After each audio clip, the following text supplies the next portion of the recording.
Hello, everybody, and welcome to the Full Potential Show. I'm James Rick. This is your number one non-boring source for personal development. And today on the line, on the Skype line, we have our special guest, Tom Butler Bowden. Now, get this. So he's the author of 50 self-help classics, 50 success classics, 50 spiritual classics, 50 psychology classics, 50 prosperity classics.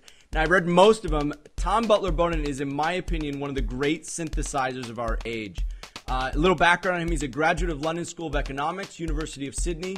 And here's the incredible thing. Written all these books, synthesized all these books brilliantly in his work.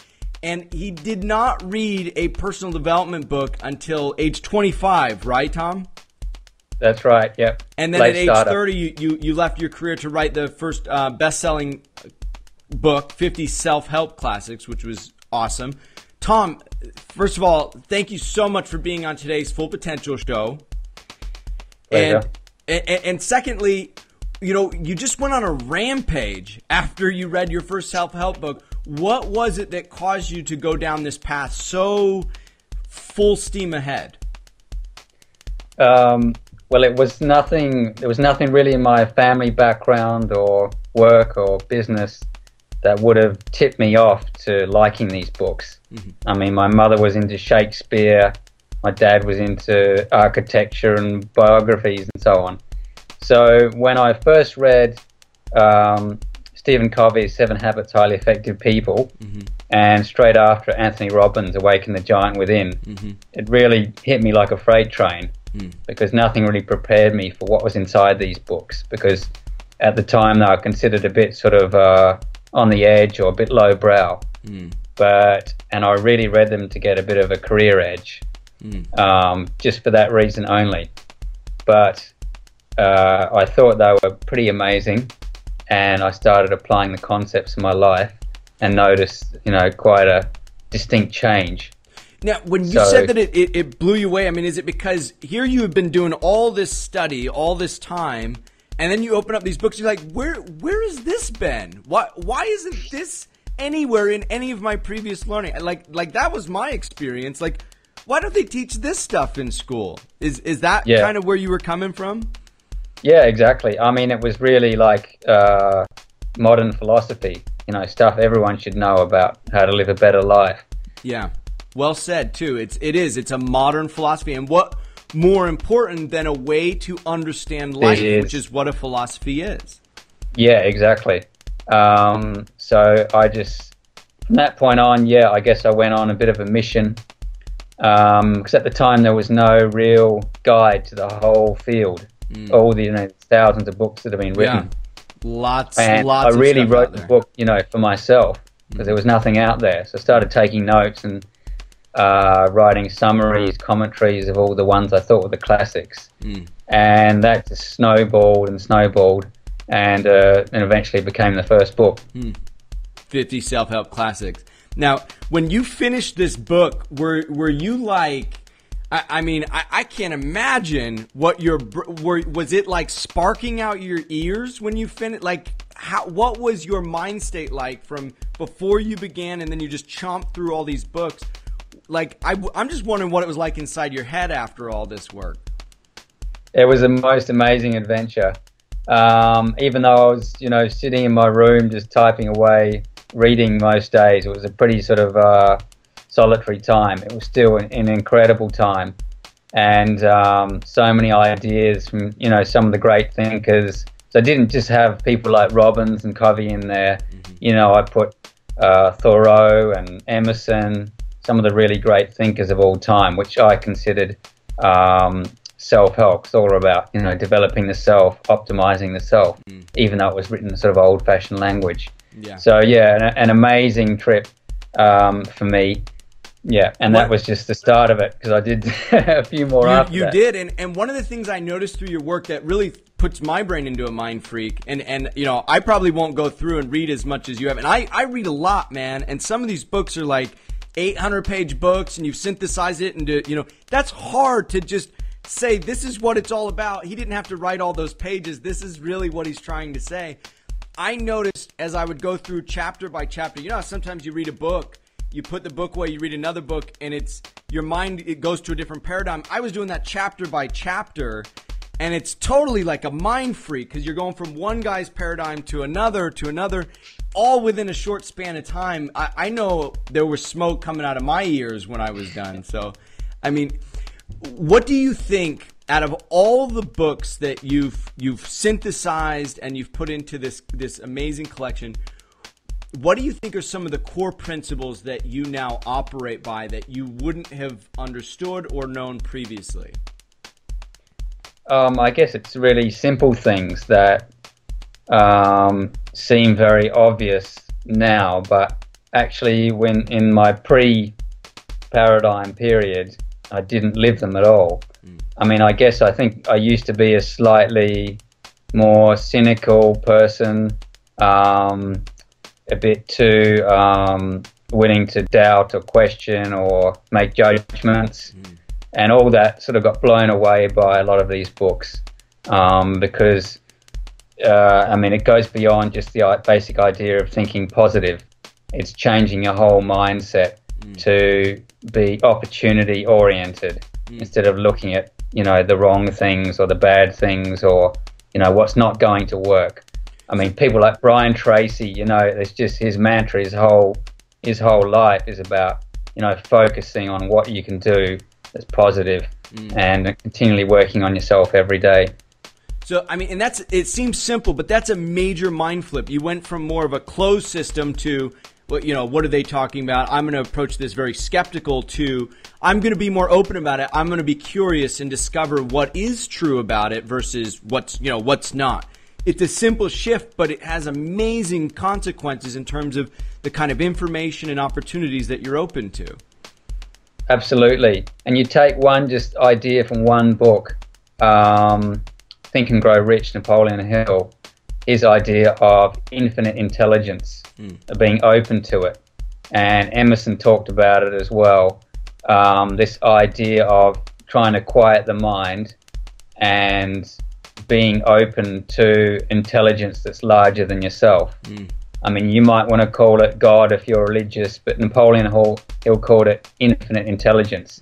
And, you know, some of the great inventors just had this ability to quiet their mind and go into a state where they're open to ideas, open to new things, you know, and from that comes their very best ideas, which can change their life. So that's interesting. You're saying that this mental shift that you had to being open to ideas not only opens you up to other people's ideas, but it actually opens you up to the divine source, the infinite intelligence, the walla walla woo woo, whatever you want to call it.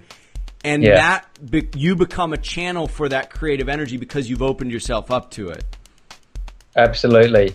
I mean, you hear people like Bono from U2 saying, you know, we're just a vehicle for something that flows through us. You know, and a lot of other very creative people say that. I'm not putting myself on their level, but I'm just saying the principle is correct. That if you try to live just from the ego a little bit less and instead become a sort of pencil or vehicle for stuff that's larger than yourself, suddenly you become a lot more powerful, a lot more effective, a lot more influential in your work and life if you're willing to step back and, you know, let the good stuff flow through you instead of trying to grab, you know, from the ego point of view.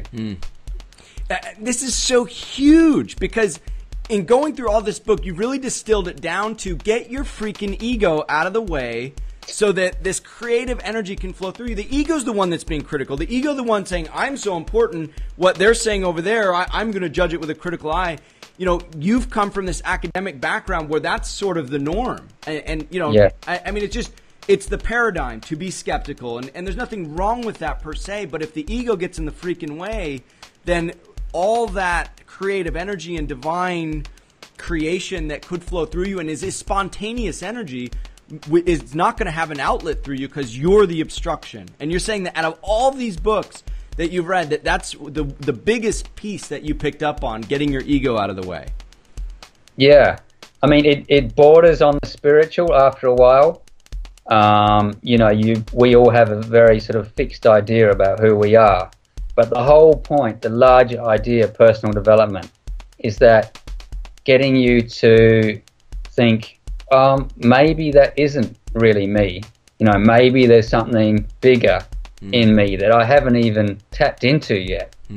And maybe I can access that larger me, my real mission, my real purpose in life, by, you know, shutting up for a bit and quietening that voice and let the sort of still, quiet voice, intuitions about what might be your real purpose, let them come to the fore. And that's when you start to have a lot more power and purpose in what you do. Tom, could what you're talking about be what really helps people tap their full potential? Is that what we're getting at here? That the full potential is really what operates beneath the ego, and that when we get the ego out of the way, we allow our full potential to fully express itself? That's it. And when I read your book, James, I very much liked that you were looking at the human person on several levels. You know, it wasn't just about going out there and getting a pay rise or whatever. It's the fact that we do exist on different levels, the physical, the mental, the spiritual, if you like. And it's being aware of these, not just sort of having a robot-like existence. For me, the whole idea of personal development is, funnily enough, not selfish. It really goes back to the old idea of, you know, Aristotle and Plato, of knowing the self. And that self that you come to know is not a sort of crazed thing that's mad for achievement, you know, at any cost. It's what you want to achieve is absolutely right for you and perfect for who you are.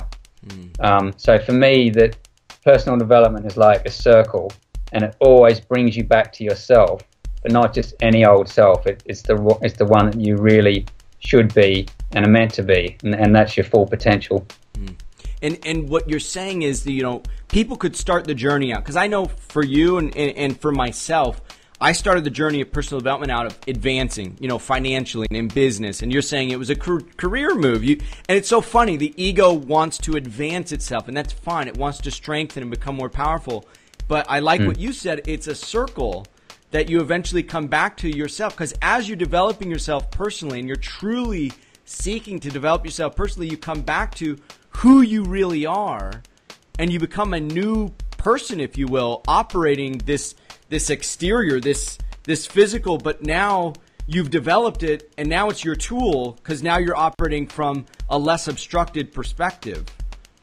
And I know that's really deep, but I mean, that's really what it means to come full circle, isn't it? To start operating from more of your essence, your core, that, you know, whatever you want to call it, the infinite intelligence or whatever, is your sort of eternal energy. And the more you can become an instrument and less an obstruction, the more freely you are to create and express your power. Yeah, absolutely. And people who are not really into this field much sometimes have a perception that it's a bit too focused on the self and selfishness. But it's exactly what you're saying there. It's about bringing out, you know, the very best in you that's larger than you. Now, Tom, what can we offer as far as guidance on how to access that deeper self? Because I think there's so many people that start out in the personal development and they have the best of intentions, and sometimes it ends on just, you know, raising their social status and just being successful financially. And it really does take effort to dive deeper and to find more of that trueness, that core, that less ego-ness, if you will. What do you think worked for you in getting to that root? Because I really do feel like you're coming from the core when you say this. So are you, I mean, you've got to be, you're so aware when you read these books. I know you're not just regurgitating information. You're really giving a new distinction on the information because of that high level of awareness. So what do you think worked for you to get down deeper past sort of the layers that sometimes obstruct people's perspective? Well, I practice meditation as one technique. Has been very powerful of trying to reduce all the sort of petty demands and wishes of the ego, and letting that more powerful self come through. And in fact, I mean, people think, oh, it's a bit sort of woo-woo or Eastern or whatever, but I can tell you that I've closed off the normal thinking, rational mind, and, you know, let the real intuitions about, you know, what I should be doing, let them bubble to the surface. So that's one thing, meditation, that I would recommend to everyone. And can the other obvious tip, ones. Tom, on what kind of meditation you do and how you go about it? What is the actual Well, technique? I mean, for many years it was just my sort of homemade version, you know, which is having a bit of quiet time when I came home from work, breathing exercises, just very basic things like that, not belong to any particular tradition or technique. In the last couple of years, I've tried more formal types of meditation, like Zen and Indian types and Buddhism, all very powerful techniques that, you know, go back thousands of years.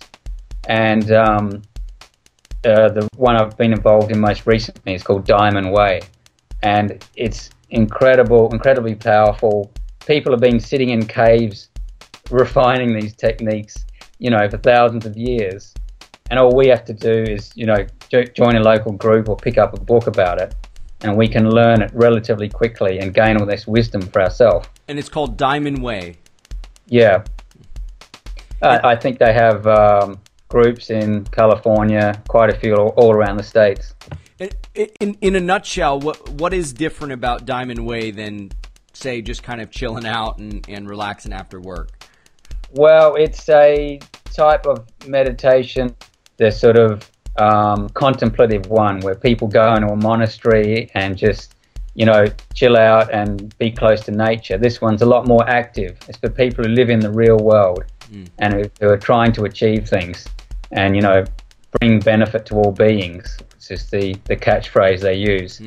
And again, when you hear a phrase like that, do things which bring the most benefit to the most beings, you think, oh, it's a bit pie in the sky. But actually, when your focus is on that, what it means is that what you do in your own life and your work, you know, it ratchets up to a new level because you're so motivated to achieve that. Yes, you know? yes. You're not just providing a service or a product. You're looking at it and you're saying, how can I make this so good that I'm providing the most benefit, the most value to the people? And that, I mean, that's, to me, that's the most important business advice you can possibly get. How can I provide the most value to the customer? Because you're not just looking at them like a transaction. You're looking at them like yourself. Like, what value would you want to offer yourself? And so if you're coming from this Diamond Way meditation and then you're saying, how can I offer the most benefit to people? I mean, I could see how this has very practical, real-world benefits. It's not just woo-woo. Real-world benefits. Yeah. And one thing that's come out, I mean, I've spent, 10, 12 years now in this field writing those books, you know, reading hundreds of them and so on, and writing about them. And the amount of time you start to think, oh, you know, is there anything that's missing in this field? And one thing I'd just like to talk about briefly with all the people watching your show is that the one thing that's slightly underutilized in the whole personal development field is an appreciation of time. You might have heard Anthony Robbins say most people overestimate what they think what they can achieve in a year, but they underestimate what they can achieve in a decade. So if there's anyone watching this who are a bit frustrated at the pace at which their work is going, or their business, and, you know, or they're about to give up or something, just step back and think long, have a longer appreciation of your time frames. And what that does is makes you relax in the present and really just relax into what might be your lifetime's work. So never forget, for me, what I've discovered after a decade in this field is have an appreciation of time and thinking long in what you do. That's beautiful, man. And I think we could end on that note. I mean, just anybody who's out there and is either not started or is thinking about quitting something that's truly their passion, you know, even if you have to do something in parallel while you get it off the ground, have that appreciation for time and think long, because it'll happen. And here's the other big thing before we wrap up, Tom, and I just want to get your thought on this. I truly believe that when you're doing the work of evolution, and I believe there's a sort of a spiritual energy that operates underneath evolution, that we're all evolving and we're all trying to become better and better and better, that when you're doing the work of evolution, you become an instrument. It comes to your aid. So if you've truly taken the ego more out of the equation and you're operating from that place of use me, I'm an instrument, and you're doing the work that is truly accessing your greatest talents and gifts, that it's inevitable that you're going to be successful, because you have such a force that it's not just about you, that when you're working with that force, it is your ally, and it's the most powerful ally you can have. What is your thought on that quickly before we wrap up? As Mother Teresa put it, I'm a pencil for God. She was a real Christian, but you know, the way she opened her mind up to exactly what you were talking about there, open her mind up to something bigger, just to work through her. For me, that's the essence of personal power. Awesome. All right, buddy. Well, thank you so much for being on the Full Potential Show today. Where can people learn more and get your great books? Honestly, if you don't like reading, let's just put it this way. If you don't like reading and you're not going to read 250 of the greatest books of all time, pick up Tom Butler Bowden's collection. Where can they get your books, Tom? Just go on to Amazon and put in my name, Tom Butler-Bowdon, and you should see them all there, or just do it into Google and you'll get my website. And I mean, these just aren't simple summaries. These are one of the greatest synthesizers I think has. And I know, like, you're a very humble person, and so that's why I'm really making this clear. I think you've done a tremendous, tremendous job of synthesizing these great works into easy to understand and apply principles, and it's a gift in what you've offered the world. So, Tom, thank you so much for being on the show, and where's your website, too, that people can follow along? Okay, it's just butler-bowdon.com. Butler-bowdon.com. Yeah. Tom, again, thank you so much, brother, for being on the show. Thanks a lot, James. It's brilliant. Cheers. Bye-bye. Well, that concludes this week's episode of the Full Potential Show, your #1 non-boring source for personal development. I'm James Rick, and if you want to get more positive programming for your brain absolutely free on a weekly basis, just visit fullpotential.com.